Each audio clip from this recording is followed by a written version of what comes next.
বৃহস্পতিবারে বেশ রাত করে গায়ক আসিফ আকবরকে ফোন করেন নায়ক শাকিব খান। বেশ কয়েক মিনিট কথা হয় দুই তারকার সঙ্গে। সম্প্রতি লন্ডন থেকে দেশে ফিরেছেন আসিফ আকবর।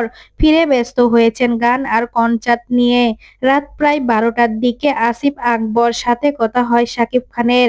আসিফ আকবরের মুঠোফোনে শাকিব খান কুশল বিনিময় করার পর দুইজন বিদেশ সফরের স্মৃতি স্মরণ করেন।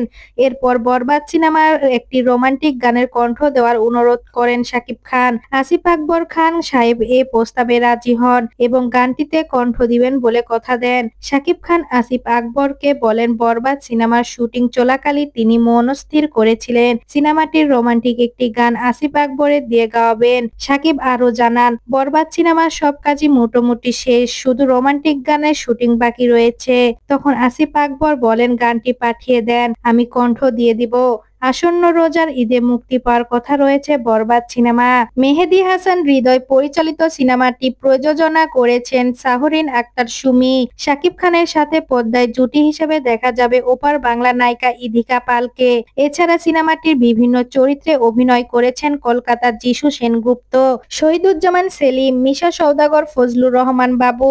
সিনেমাটি একটি আইটেম গানে দেখা যাবে নুসরাত জাহানকে। জানা গেছে আসিফ আকবরের সাথে রোমান্টিক গানের কণ্ঠ মিলাবেন কোরাল কুনাল। গানটিতে ঠোঁট মেলাবেন শাকিব খান এবং ইধিকা পাল।